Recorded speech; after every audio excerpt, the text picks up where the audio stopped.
Hey guys, it's your girl, Ginger Fox here. So I'm gonna be reading a another creepypasta story. This one called An Egg. So this is the blind one that I'm reading. So let's get into it, guys.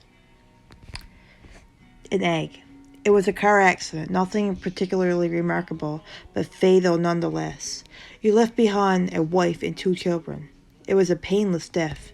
The EMTs tried their best to save you, but to no avail. Your body was so utterly shattered you were better off. Trust me. And that's when you met me. What? What happened? You asked. Where am I? You died. I said matter-of-factly, no point menacing words. There was a truck and it was skidding. Yep, I said. I die? Yep, but don't feel bad about it. Everyone dies, I said. You look around. There was nothingness. Just you and me. What is this place? You asked. Is this the afterlife? More or less, I said. Are you God? You asked. Yup, I replied. I'm God. My kids. My wife. You said. What about them? Would they be alright? That's what I like to see, I said. You just died and your main concern is for your family. That's good stuff right there. You looked at me with fascination. To you, I didn't look like God. I just looked like some man, some vague authority figure. More of a grammar school teacher than the Almighty. Don't worry, I said. They'll be fine. Your kids remember you imperfect in every way. They didn't have time to grow contempt for you.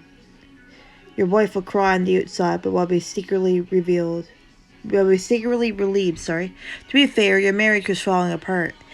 If it's any consolation, she'll feel very guilty for feeling relieved. Oh, you said, so what happens now? Do I go to heaven or hell or something? Neither, I said. You'll be reincarnated. Ah, you said, so the Hindus were right. All the religions are right in their own way, I said. Walk with me. You followed along as we strolled in the void. Where are we going? Nowhere in particular, I said. It's just nice to walk while we talk. So what's the point then? You asked. When I get reborn, I'll just be a blank slate, right? A baby, so all my experiences and everything I did in this life won't matter? Not so, I said.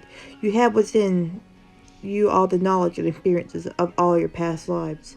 You just don't remember them right now. I stopped walking and took you by the shoulders.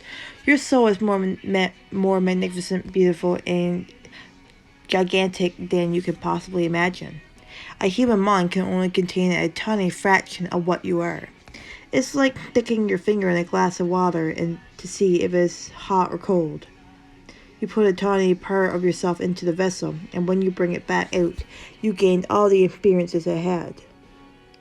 You've been a human for the last 34 years, so you haven't stretched out yet and felt the rest of your immense consciousness.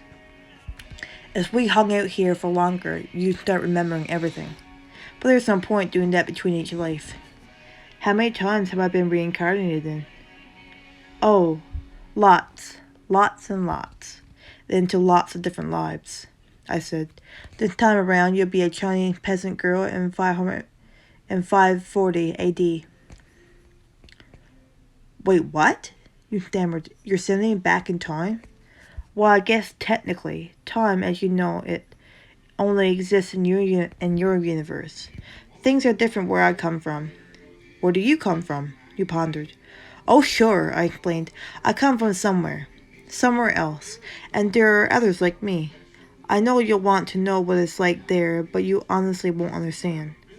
Oh, you said, a little let down. But wait, if I get reincarnated to other places in time, could I have interacted with myself at some point?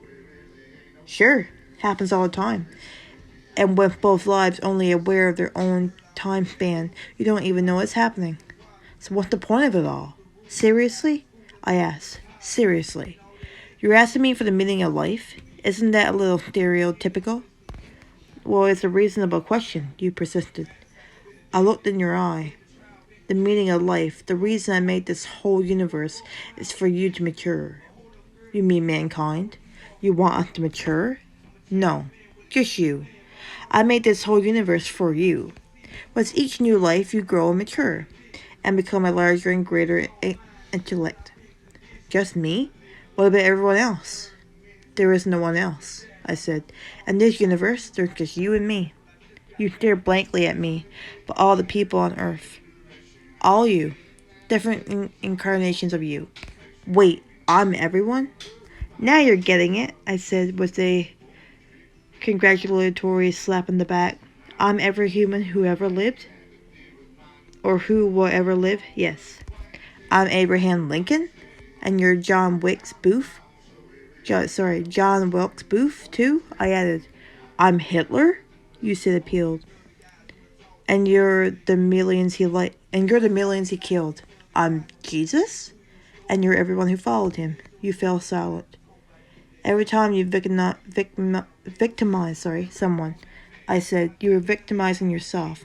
Every act of kindness you done to yourself. Every happy and sad moment ever experienced by any human was or will be experienced by you. Why? You ask me. Why do all this? Because someday you will become like me.